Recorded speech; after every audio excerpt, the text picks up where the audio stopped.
Title: The Dead Man Who Still Controls Rolex. This is the only major watch company on Earth that cannot be bought. Not by a billionaire, not by a conglomerate, not by a sovereign wealth fund with unlimited money, because Rolex does not belong to a family and it does not belong to shareholders. It belongs to a charity. That sounds like a technicality. It is not. It is the single most important fact about how Rolex operates, and almost nobody outside Geneva actually understands what it means. The most aspirational luxury brand in the world, the watch that defines success, the one with the wait lists and the green boxes and the prices that never seem to stop climbing, is legally a non-profit. Its owner is a foundation set up by Hans Wilsdorf, a man who died in 1960, and that dead man's instructions still run the company today. Most of the watch world treats this as a piece of trivia. I am going to show you why it is actually a weapon. Every competitor Rolex has, from Patek Philippe to Audemars Piguet to the entire Swatch group, is structurally incapable of copying it. To understand the structure, you have to understand the man, because the whole thing was built around a personal tragedy.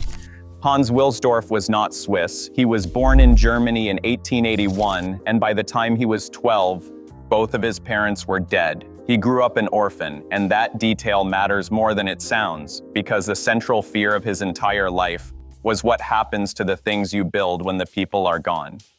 In 1905, Wilsdorf founded a company in London with his brother-in-law, Alfred Davis. At the time, the wristwatch was considered a delicate novelty, jewelry for women, nothing a serious man would wear. Wilsdorf bet the opposite. He named the company Rolex, a word that meant nothing, chosen because it was short and looked good on a dial.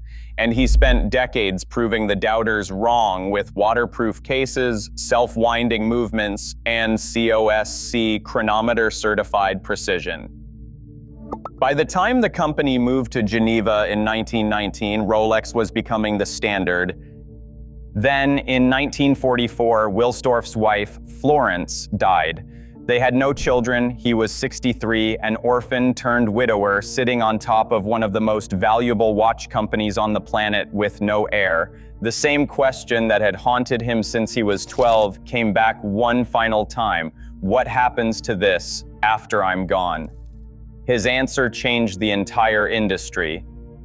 In 1945, he created the Hans Wilsdorf Foundation, a private charitable foundation under Swiss law. And then in 1960, he transferred 100% of Rolex into it. Not a stake, all of it. When he died later that same year, there was no inheritance battle, no board fight, no sale. The ownership question was closed permanently by a legal document. Here's where it stops being a feel-good story and becomes strategy. Under Swiss law, a charitable foundation must pursue its original purpose in perpetuity. It can't pivot. It can't cash out.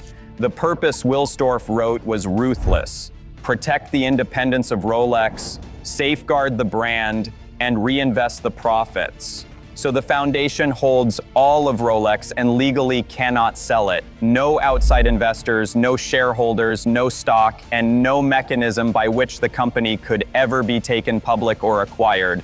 It is, by design, impossible to buy. Compare that to the alternatives. Chanel is also private, but controlled by the Wertheimer family, human beings who could sell tomorrow.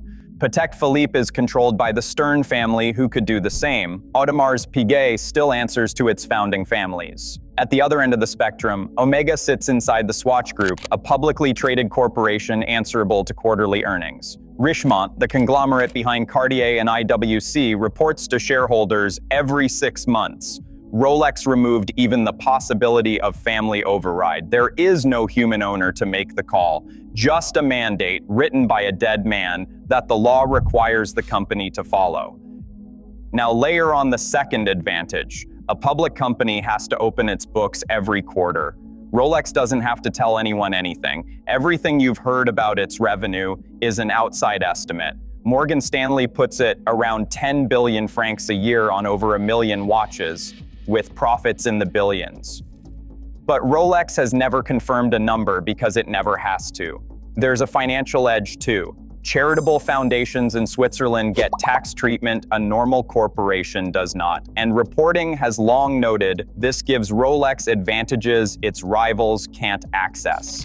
We don't know the exact arrangement. The books are closed, but the direction is clear, so your biggest competitor never reveals its margins, never faces a shareholder revolt, never gets punished for thinking in decades, and likely keeps more of every franc. Try competing with that while you answer to investors who want growth this year. You're not playing the same game. This is what ties the structure to everything you notice as a buyer. The wait lists, the scarcity. Walk into an authorized dealer today and try to buy a Submariner or a Daytona off the shelf. You can't, and that's not an accident. A public company that deliberately throttled supply to protect desire would be torn apart by activist investors within 90 days. Rolex has no earnings call and no activists. It has a foundation whose legal purpose is the long-term integrity of the brand. So Rolex can do the rarest thing in luxury. It can say no to money. It can leave revenue on the table this year to protect desire next decade. Patience is the rarest asset in business, and Rolex owns it outright. A dead man bought it for them in 1960, and the foundation isn't sitting still. It also owns Tudor, which delivers Rolex-level engineering one tier down, capturing the customer who can't get or won't pay for a Rolex, keeping them inside the same house. Then, in 2023, Rolex acquired Bucherer, one of the largest watch retailers in the world with more than 100 stores, selling dozens of brands including Rolex's rivals. For its entire history, Rolex ran exactly one store of its own. Overnight, it owned a global retail network, vertical integration the Swiss industry almost never sees, done quietly, at an undisclosed price, accountable to no shareholders. The charity structure didn't just let Rolex survive, it let Rolex go on the offensive while everyone else was reading the press release. So come back to where we started. A publicly traded company serves shareholders. A family company serves a family. Rolex serves a purpose written by a man who lost everyone and decided the only thing he could protect forever was the company itself. His competitors answer to investors. Rolex answers to a ghost. A ghost is never impatient, never panics, never sells at the top, and never has to explain itself. That's not a tax footnote. It's the most durable competitive advantage in luxury, and the one thing none of Rolex's rivals, not Patek, not AP, not Omega, not anyone inside Richemont can ever buy.